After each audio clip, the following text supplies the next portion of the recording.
I'm Dave of Dave and Iris fame. And I thought I would read a little bit from my book, Tasteful Nudes, which came out like a year ago, but I feel it's even a year later, it seems great. It's a timeless classic. So even a year later, it's still most of it rings true. I thought I would read a couple little samples or excerpts, but I don't know. I haven't been in the industry that long. I don't really know. All right, so there is figurative and literal nudity in my book, I guess, and there's a couple that are like really literal, totally naked chapters, and I thought I would read from one of those first, just to get that out of the way, and then read a little of another one. This one is actually from the first essay in the book. My book is a collection of essays, and this is a bit from the first one. It's called Desnudo en el Mar, which is Spanish, I learned, for naked at sea. Is that right? Does anyone speak Spanish? So I nailed it, right? Naked at sea. I mean, I did come up with the title. How am I doing on time? I should probably get into it. Sorry. All right, here we go. I've never been entirely comfortable with nudity, at least not my own anyway.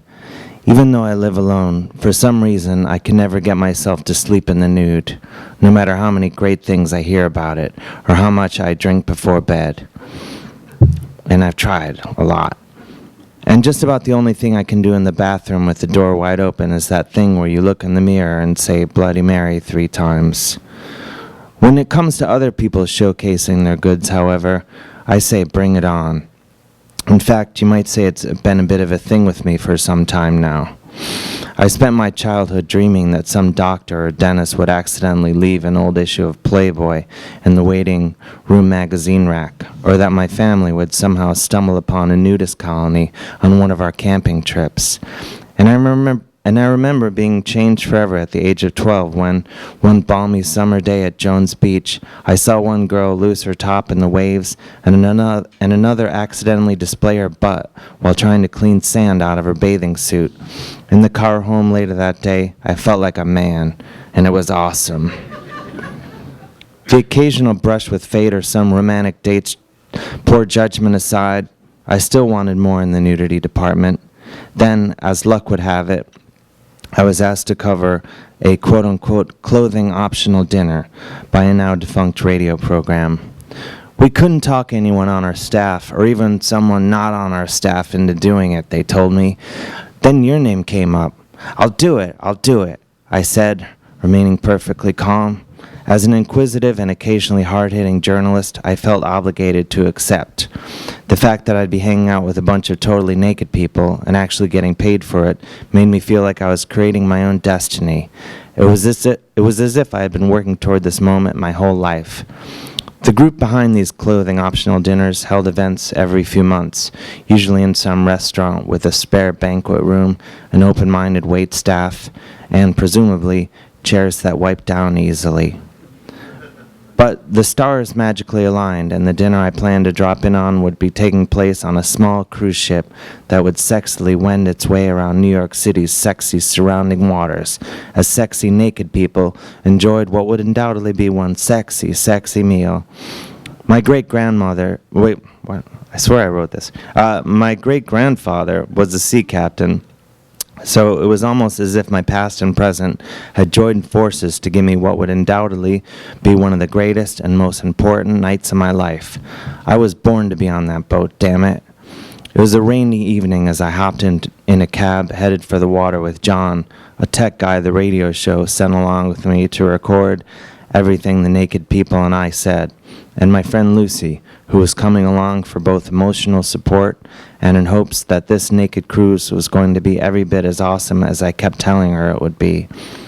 Everyone on the boat is going to be fully nude and just kind of free, you know, I told her excitedly. There's also supposed to be a very nice buffet. I'm sorry, Lucy said. It just doesn't sound like my kind of thing. Please, I really need this. Fine, but you owe me one. You got it. I figured if things didn't go as planned, at least I'd be on a boat with a good friend, which is always nice. Also, to be honest, whether I took my clothes off or not, I didn't feel secure enough in my masculinity to go out there with just another dude. The naked boat was setting sail from Sheepshead Bay, an area of Brooklyn that looks like it was once the stomping grounds of sailors, convicts, and whores, but is now a port of call for sexy, sexy people with both a taste for adventure and a distaste for clothes, which is to say, people I totally could not wait to hang out with. I was certain the boat was going to be teeming with open-minded, uninhibited, and totally butt-naked super foxes, and maybe a handful of dudes with their junk out that I would just have to accept as part of the deal. As our cab pulled up to the docks, it wasn't hard to spot the naked party boat. It was practically radiating good times. Even from far away, I could see large swatches of flesh passing sexily by the boat's windows. "Come to us, Dave, you succulent man," I swore I heard them call from the distance. "We're waiting." My expectations, however, were dealt their first blow as soon as we got a little closer, and myopia was no longer on my side. There, awaiting our arrival in the boat's entryway, was Ron, the event organizer, and to his credit, the brains behind the operation. Pale, freckled, and 50-ish, Ron wore only glasses and had a build not unlike a lopsided baked potato with 4 toothpicks shoved into it. One gut picked up just below where the first one left off, and well, I was determined not to investigate any further south after that. Whatever, I'm not here to look at dudes anyway, I thought. "Welcome," Ron said with a firm, yet slightly too long handshake. "I'm so happy you've decided to cover our little event here." "It's my pleasure," I said before immediately questioning that statement. "Wonderful," Ron said. "Now climb aboard. We'll be setting sail just as soon as everyone gets situated." As I quickly learned, in Ron's vocabulary, situated meant pantsless. At this point, I was starting to think maybe this would be like the movie Eyes Wide Shut, where all the men were old and flabby, but all the women were still scorching hot for some reason. But that delusion was shattered only seconds later as Ron led me to the main dining area of the boat. There I was greeted by about 30 absolutely nude men and women in their 40s and 50s, a shameless sea of pasty flab, cellulite, and slowly graying pubic hair. "Usually we have a bigger group," Ron explained, "but the rain has kept a lot of folks away." "Are you sure it's the rain?" I wanted to ask him. Anyway, it goes on from there. I'll read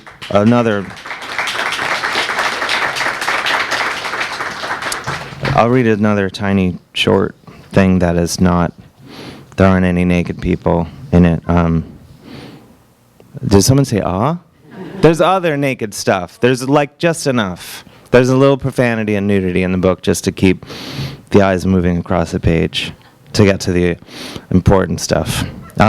This is from the end of the book. I don't think it's like a spoiler, really. Maybe it is. I don't think it is. I'll just read a little bit of it. "I always thought I had a fairly reasonable understanding and acceptance of death. A person gets old and sick, hit by a bus, or accidentally tossed over the side of a boat while tied up inside of a large burlap sack late at night, and next thing everyone knows he's dead. Even as a little kid, I somehow got that dying was just another part of life, a sort of victory lap at the end of a hopefully nice long stretch of time on Earth. When a relative would die, I'd have to put on my little navy blazer and clip-on tie. My family and I would swing by the wake, hit the funeral, and then afterward, I'd get to hang out with all my relatives and eat fancy little sandwiches, cakes, and other good stuff my parents didn't normally keep around the house. "Your great-grandmother died," my dad would tell me. "Oh, cool, a party," I'd reply. Come to think of it, I might have been a little too accepting of death back then. When my mother died last year, however, it was a whole other thing. It was as if no one had ever died before in the history of time, and the very concept of death had never even existed. Learning that my mother had died sounded about as ridiculous to me as if someone said, "Hey Dave, did you know your mom used to play for the Knicks?" "It's true." "Huh?" I'd respond. The idea of my mother being dead just didn't make any sense to me, even though I saw her a few times after she died, and she was about as dead as they come. I touched her, I held her hand, I kissed her. No two ways about it. Dead, dead, dead. Still, I just couldn't wrap my head around the idea, so I decided it was easier to just tell myself she had moved without telling anyone. My mom had lived her entire life in Cleveland, so it seemed well within her rights to just throw a dart at a map and make a new home for herself wherever it had landed, be it Paris, Paramus, or wherever. As crazy as it sounded, the idea of my mother having moved instead of being dead was much easier to swallow. Of course, I knew it wasn't true, but in the deep, dark trenches of my mind, I'd sometimes catch myself wondering how I might steal a few days and track my mother down wherever she had run off to. "Mom, I've been looking all over for you," I'd say once I found her. "Why Akron?" Then it goes on from there. Anyway, so now Iris Smyles.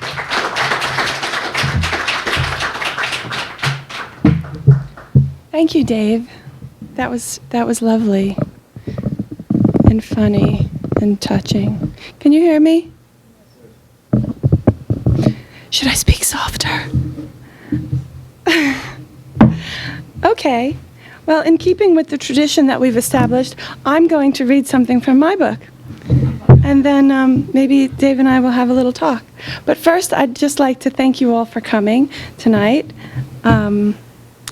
Thank you all for coming tonight.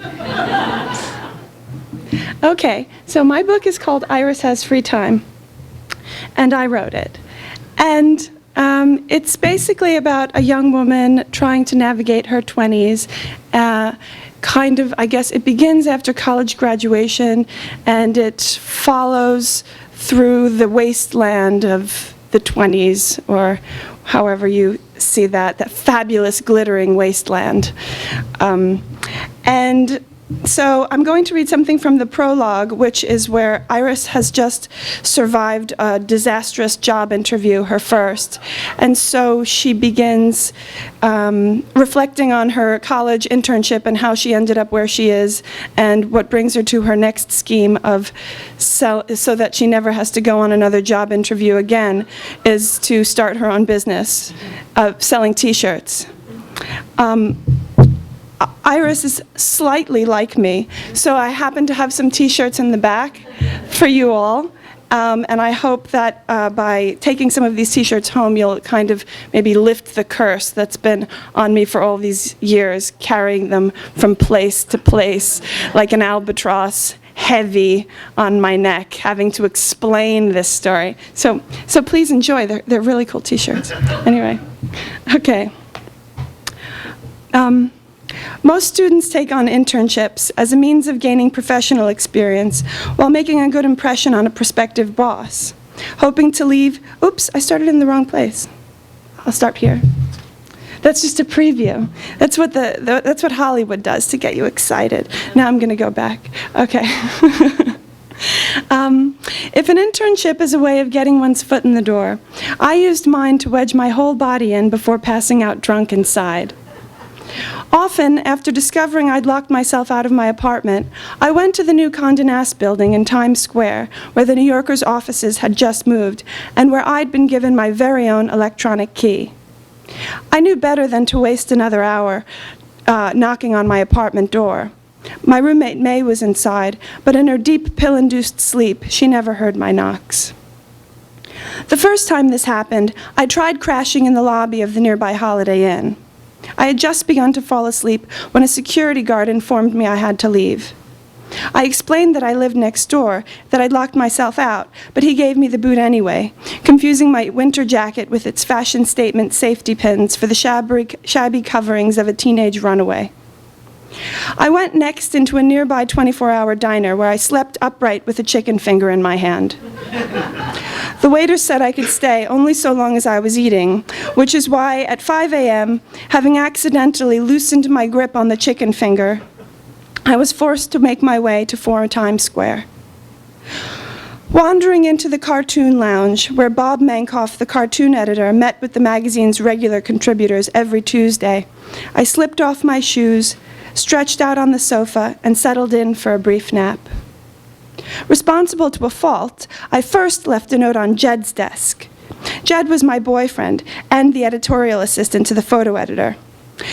The note requested he wake me in time for work, and in case Jed came in late, I also left a note for Emily. Emily was the assistant to Bob Mankoff, and I was the assistant to Emily, who seemed to like me despite my poor work performance. I was no good as an assistant, but made a wonderful office friend, I decided. I'm trying to make taffeta work appropriate, I told her, smoothing the ruffles on my dress. It was the morning after Lex's bar mitzvah theme party. I'm exhausted, I confessed. I was up all night doing the horror.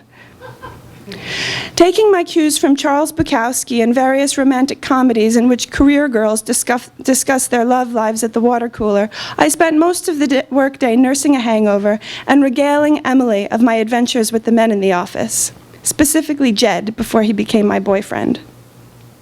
I first met Jed in the copy room. He said, "Hi," and I jumped nervously because I'd been busy copying my own cartoons for my Naked Woman zine instead of whatever it was I was supposed to be doing. I shook his hand and scuttled away.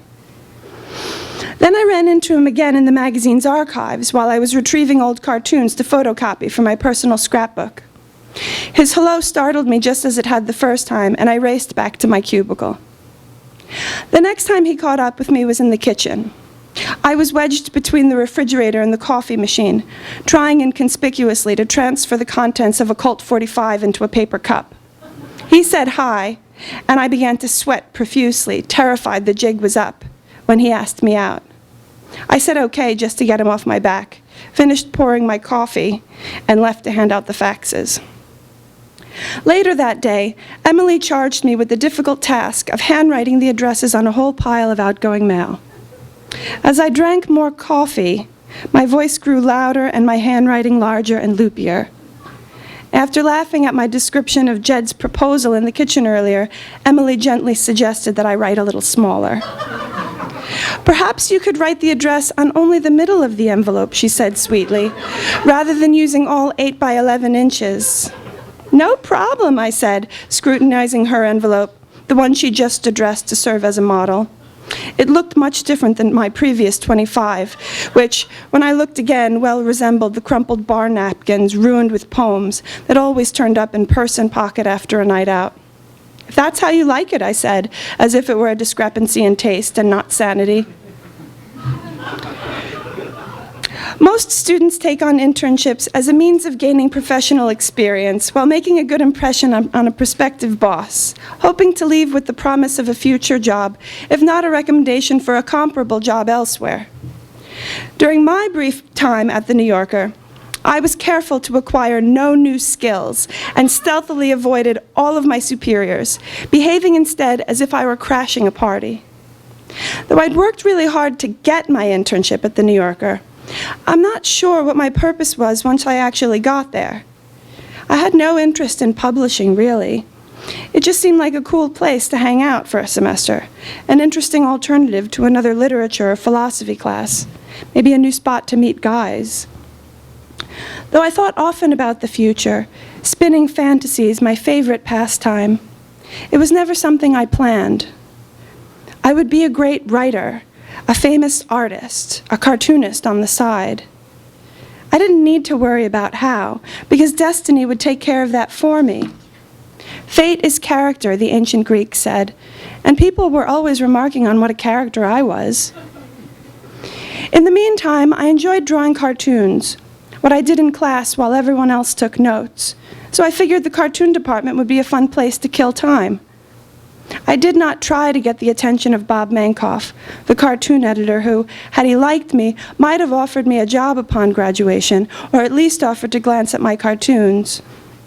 Instead, I avoided him. Though he seemed a genial man, he was solid, while I was all shadow. And when he entered the room, it was as if someone had cut in front of the light, or removed the screen on which I had been casting my fabulous silhouette. He'd come in, and my illusions would vanish, my useless hands curling into knots at my sides. Reduced to who I was nothing like who I would be. I was not great, not noteworthy. I was just Iris, the shy intern, sneaking around the office in gold lame. When not drinking or cavorting in nightclubs and at parties, my self-esteem, so prodigious, so grand, all but evaporated. Indeed, my daytime self, the one who'd made it home the night before, got dressed in the morning, and was not still drunk, stood in such stark contrast to my nightlife persona that one afternoon, going up the elevator at 4 Times Square, an employee from one of the women's magazines could not stop staring. "Excuse me," she said at last, "but do you know you have an evil twin running around Manhattan singing karaoke?" I blushed violently before I managed to get out. "Actually, that's me. I'm my evil twin."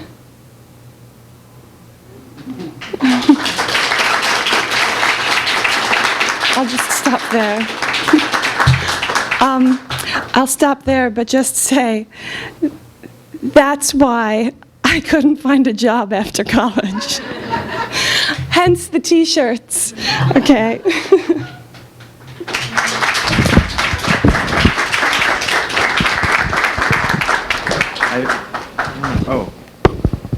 Hello? Oh, it's on. Is it on? First of all, this is the most incredible outfit. Did everyone see her out? Thank you. That's half the battle, and I think. It's outfits. by Gilles Montezon. It's French Canadian, of course, which is the best kind of French. Is it? Uh-huh. They've perfected it. France was where the French started. In Canada, Oh, but they stepped it up. yeah. That's what people say about Toledo. I mean, as far as being from Cleveland goes. They nailed it. Not really. I was wondering, I prepared a few questions that I've been dying to ask you. I prepared some questions. And I realized they're on my phone, which I did this once before in a scenario like this, and people thought I was texting the whole time. And I was being really rude to the people I was talking to. And I might do a bit of texting. It's not. It's all It's questions. just that you're being really rude to the person that you're texting while you're here talking with us. No, I have it in airplane mode. Oh, okay. Texting is impossible. I mean, we'll see how it goes. I might take it out of airplane mode at some point. No, I'm just kidding. Well, I was very, very, very excited to be here. And I still Me too. am. To be here with Dave Hill and all of you. Oh, actually, excuse me, it's rather warm in here. I'd just like to change my costume for a moment, if you don't mind. Dave? Oh, wow. I didn't know we could have outfit change. You're going to go and put another outfit on, or is this a modification? Oh, my gosh. Wait, that's reversible? I wanted to make a big deal out of this, so please, just, talk. I want the male version of that, or even that version of that would be great. That's amazing. I was just concerned. I didn't want to, blend in with the sofa. That's really great. I would wear that every day if I had that in my size. Well, this is generally what I sleep in. It seems I like wanted to be comfortable it comes tonight. with like a neck pillow built in. A glamorous neck pillow. So I was very excited to spend this time with you and have an opportunity to ask you all the questions that I've wanted to ask you in normal conversation, but seemed too personal, one-on-one. So I thought with everyone here, maybe Oh, it would be better. All right. maybe you'd open up a little bit more. Well, all right, we'll see. What do you got? Get ready. All right. I have some probing questions myself. Dave, if you were a food, would you be sweet or savory? Oh, wow. I know. I mean, I would say savory just based on being stanky to start, like sweaty. I'm seeing like a Szechuan situation maybe, but I don't know. Maybe, yeah. Well, I was reading about this today. I can't remember who sells it, but somebody makes a glazed donut with eggs and bacon inside. Did you hear about this? It's really topical. But I read about it this morning, and so maybe I would be like that. It's a huge hit. It is with Pretty much people. like Cleveland, I think. Oh, Cleveland, they couldn't. Yeah, Cleveland. My friend is the sausage king of Cleveland, literally. Growing, his dad. I'm making this too long, but yes, you're right. But yeah, anyway, he does very well with the sausage business. People love to eat there. It's the obesity capital of America, I believe, and the hair care capital of America. Just 2 facts. I have others about Cleveland. I'm kind of an authority. That's where I'm from. I don't know if I mentioned that. It's not just a weird thing, a fetish. Okay. The E! Channel is canceling Keeping Up with the Kardashians. Wait, shouldn't you then have to answer Do you whether think? you would be sweet or savory? So I guess I kind of said I would be both. I won't answer that question. Why? It's rude. The question or your answer? The question. If you asked me such a thing, I'd give you a Okay. sharp slap across the face. Okay. Wait, so do you have another? I'd be sweet. You'd be. That's what I think. I'd be a donut, but just like straight sugar. Sugary. Like an old-fashioned style donut? No. Like the classic donut, the one that started it all. No. Do you know what I'm talking about? Yeah, no, just lots of icing and stuff. Oh, Yeah. all right. I could see that. Okay, so the E! Channel is canceling Keeping Up with the Kardashians in order to air a new reality TV show starring you. What's the I was name gonna of the say show? they came up with something shittier. And what can we expect to see in season The 1? name of the show? Barely Staying Awake with Dave Hill, because that would probably be boring. I just sit there a lot of the time. No, I think it would be a good show. I don't think I would be good at doing the stuff that keeps people glued to the screen. Like, I don't flip out or whatever. Like, on a reality show, the key thing you have to have is one person is up to one thing, and even the viewer's like, I can't believe they're doing this. And then they're like, oh, the other guy's home. And then the viewer is like, oh, man, when he walks in and sees what that first person mentioned is doing, they're going to flip out. And then, well, look what the dog's up to. I live alone in a studio apartment, and like things get a little, things have been kind of messed up at home lately. Even so, but what would it? I guess it would be called the Dave Hill Explosion. That's because And it's it would catchy. feature you. It would feature you alone, Just drinking coffee and like stuff. maybe sometimes wondering what to do next, or thinking about what you had done before. I stay pretty active, but Oh, that's good. a lot of it's just mental activity, I'd like to see a show like that crises too. of sorts. What would your show be called? Oh, I guess it would be called Dave Hill Explosion. Oh, we could be on the show together. Well, I hadn't thought of that. Up next on the Dave Hill Explosion, Dave goes another day without showering. Okay. It would be better than that. I feel like I'd step it up. I'm going to be on the what's the show? No, The Real Housewives of New York City. I'm going to be on it. That is very Yeah. exciting. Yeah, my dad's proud. I'm He looking forward doesn't to have that. cable. Yeah, no, I'm going to be on it. Do you date one of the housewives? No, but I met one of the housewives. I'm going to be on it. Which one? I don't want to say. It's going to spoil the thing. You have to watch the season. Yeah. I'm friends with one of them. I'm going to be on it. It's going to be great. Okay. Okay. So you were walking down a long, narrow hallway and come to a room with 2 doors. Then what happens? I think, why are there 2 doors? They just need the one. Isn't it? Wait, where do they put there's a room with 2 doors? I mean, once you enter the room, there's 2. Well, you don't know, I guess. It's a wall with 2 doors. Oh. It could be 1 room or it could be 2. Wait, so Okay. along the hallway, there are 2 doors. Yes, you come to a wall of 2 doors. Do I live there, or have I just found myself transported there by like a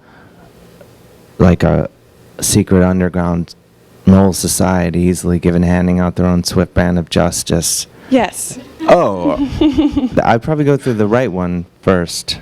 Okay. The one on the right. All right, good. That's very important. That leads me to my next question, which is cats. Can they be trusted?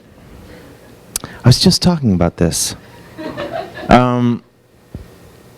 No, I don't think so. I mean, I like cats from afar, but I'm really allergic. Like, I mean, so like it's a like on a cat by cat basis. My reaction to like some of them. Sometimes a cat someone has when I'll walk in the house and I'll be like, "You have a cat, don't you?" And then other times I'll be fine unless I rub it up to my face. And even that I can like do that for a little while, and then at some point I start to seize up, you know.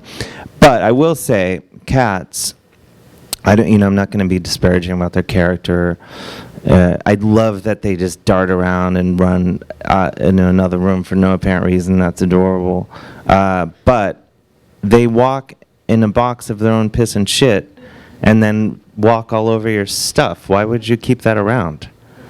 That's what don't you agree? Why don't cats need to be walked is something that I don't understand. Don't they like to go outside?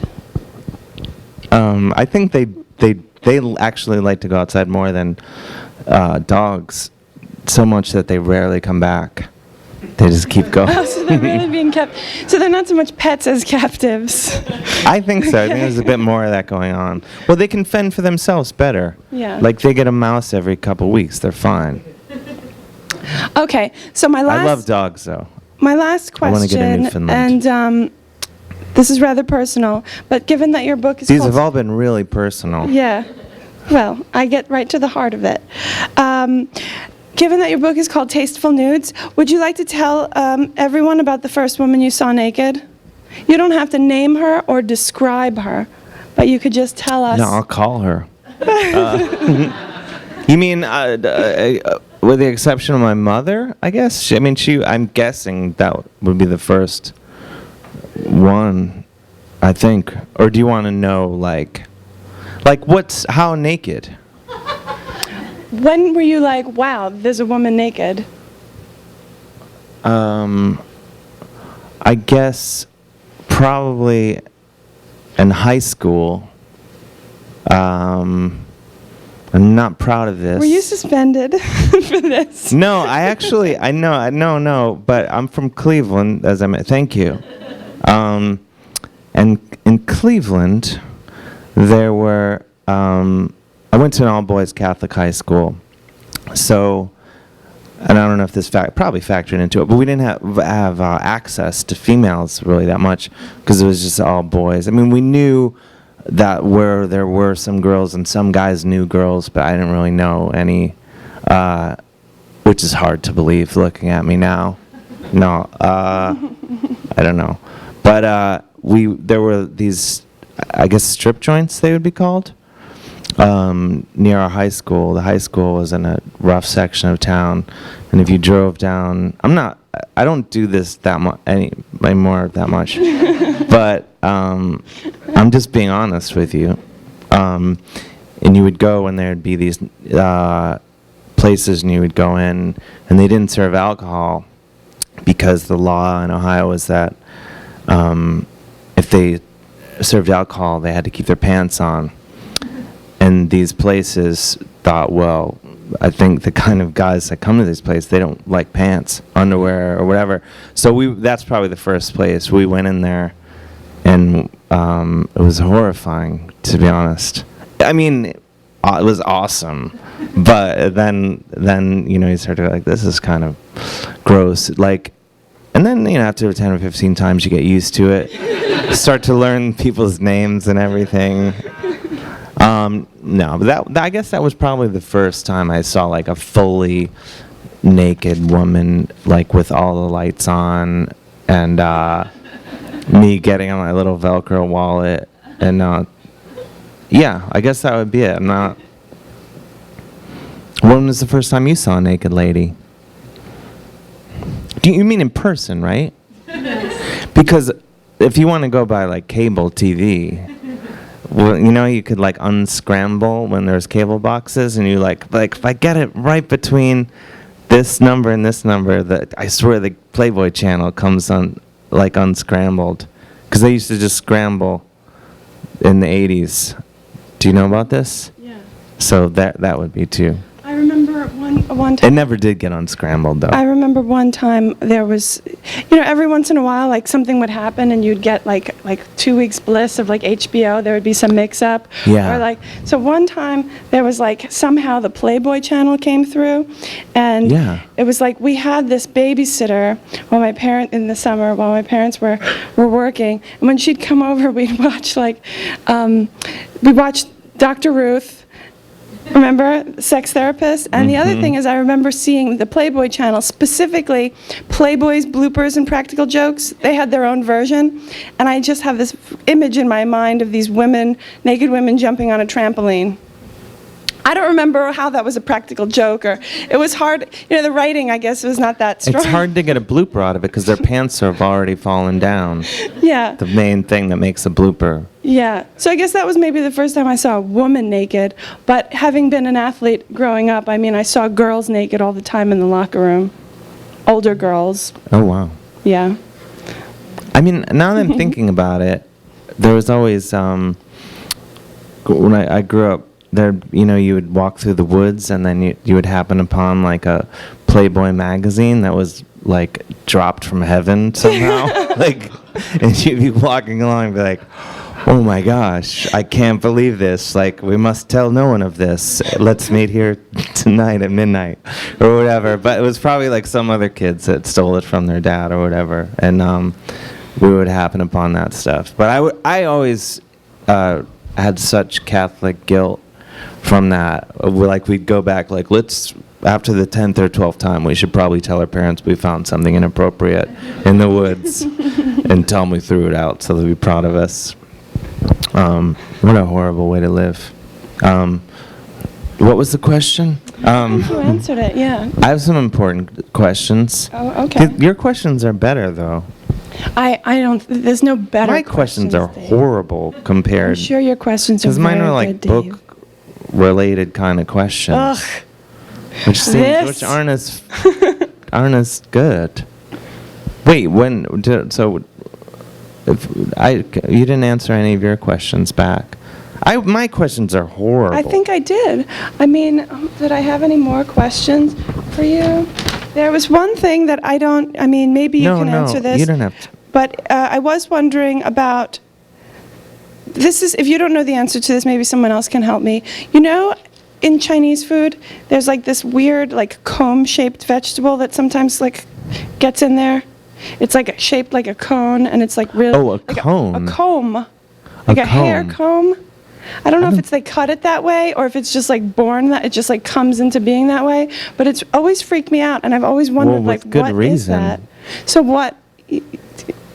I don't know what that is. Does anyone know what that is?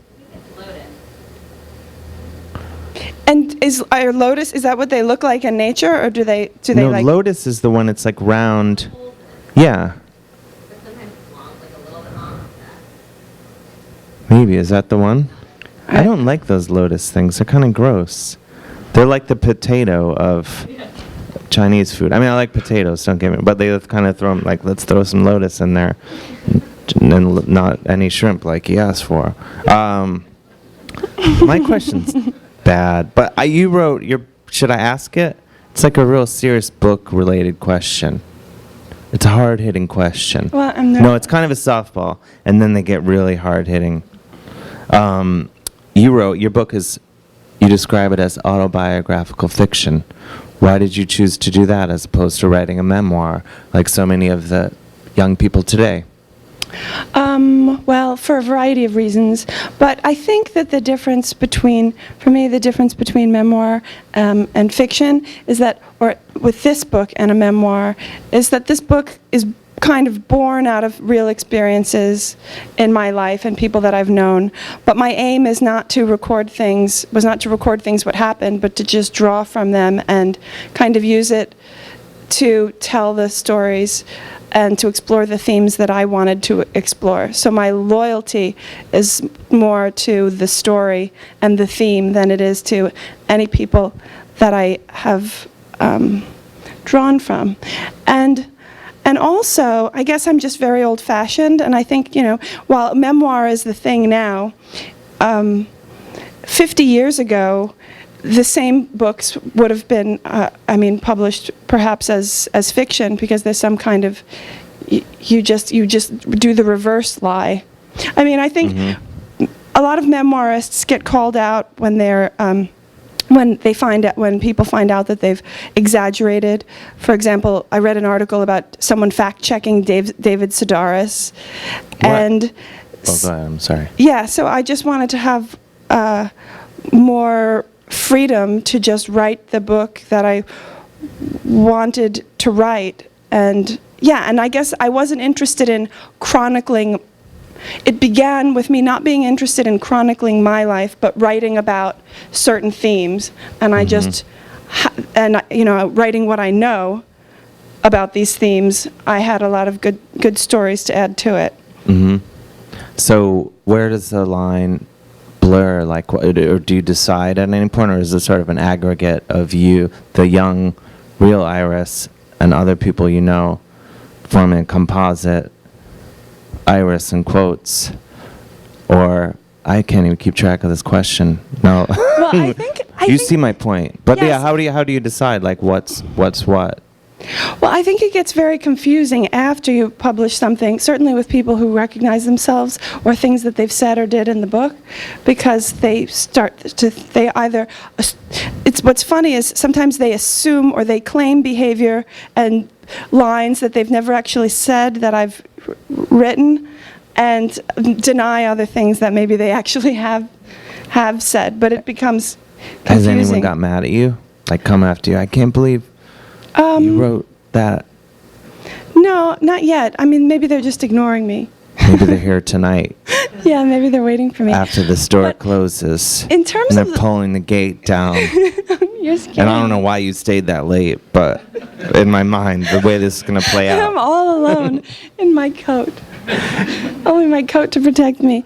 The other thing is, I guess the best way to explain it is to use one of the models for this book is Dante's Divine Comedy, in which has often been talked about as Dante has a midlife crisis, and he travels first to the Inferno, hell, and then to purgatory, and then to paradise, where he finds redemption. And what's interesting about this book is that in it Dante writes all about everyone he knows, and it should be called, Dante's shit list, because it's this incredibly... That's not as catchy, though. No. And it wouldn't be taken up as like this great Christian text, and maybe wouldn't be taught in the schools. No, shit list, yeah, well, just straight to paperback for starters. Yes. But it's very... So he writes and uses real names of all of these people that he's known, and his friends, people he's been in love with, and his teachers, politicians. But then it's mixed in with this journey to hell, which he clearly didn't take. And I don't imagine some of the tortures that he's devised for these people who exist in life didn't actually happen. So I guess it's the same thing with my book, that some of the tortures that I've devised for some of my characters maybe didn't quite happen that way, but they have. And then in writing it, is there any part of you, like, there's a lot of, you've talked about it, sort of like about recovery in a way, but also like you sort of celebrate the stuff you're recovering from. Like there are passages where I'm like in a nice way, like sort of hungover and really tired, like I've been out just getting my ass handed to me by reading this book in a great way. But when you wrote the book, was there any part of you that like was like, oh, those were pretty good times that you would want to revisit, or were you just like, no? Well, I think it's both. I mean, some of the bad behavior and that happens in this book, and some of the parties, I don't know that I would want to continue living like that. I mean, maybe I think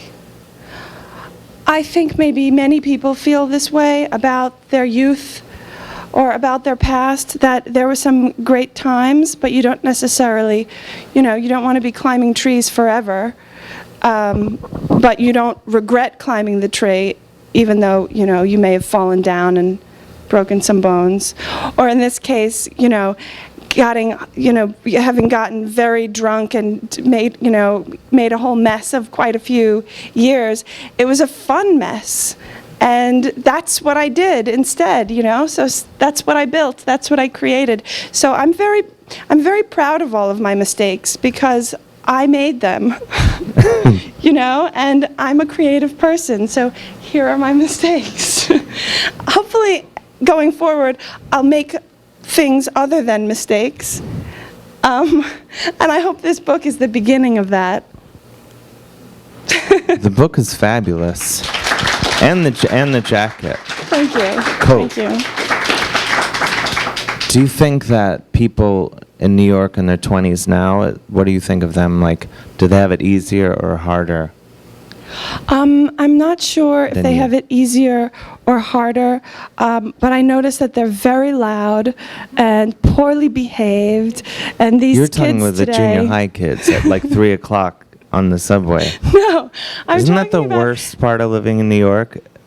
Like Yeah. about 2:45 when you're like, oh, I'm just going to take the subway a few stops.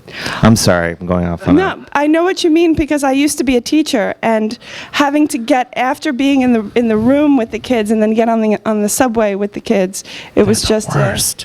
It I was don't think they should be allowed on the subways, like at all, for any reason. that actually was Even the good one ones. of the questions that I had for you and decided not to ask was, do you believe the children are our future and should we teach them well and let them lead the way? I think you just answered it, though. Don't let them on the subways. Yeah, I think it's too easy for them. Make them, it's not just walk or take those city bikes. Those are great. Or whatever, I don't know. But I don't think the kids today have it easier or harder. I think it's pretty much, circumstances change, but every kid every day has the same difficulty. A friend of mine is writing a book about John Quincy Adams right now, and he was But I'm telling writing me a book about... No, I'm just kidding. and he was telling me about how he was just reading his diaries and how he'd finished college and he was in his 20s and he was totally depressed because now he couldn't go out and drink with his friends and visit prostitutes and all of that, which was, the thing back then. But so I think it's the just thing think, now, isn't it? Versions of it, right? So I feel like No, it doesn't. that exact thing.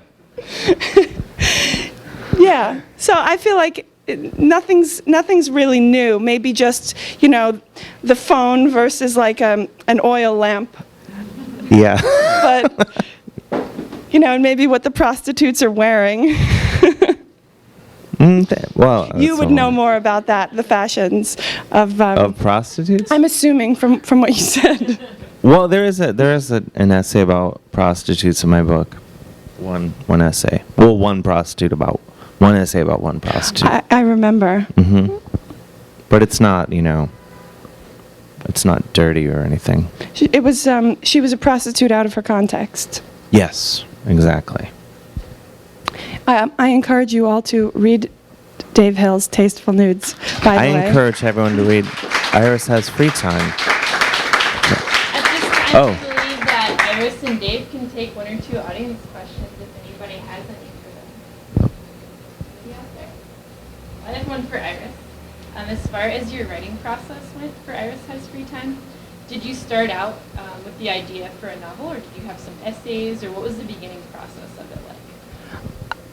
Well, I had been writing essays for a column, and at the same time, I was writing a novel and about young people. And then, as I was writing both of these things, I thought, except the novel was narrated by a young man, because my feeling about fiction was you have to be as sort of far away from yourself as possible. So if you're short, you write about someone tall and all of that. And then as I was doing this, they started to kind of loop around together, and I wanted to participate in the stories and talk directly to some of these characters. And also, I guess, I like putting on airs. I like alter egos. So, and I like performance. So I kind of took it as an opportunity to, perform a little bit in my own book. Wonderful. Well, thank you all for coming this evening. Thank you to Dave and to Iris for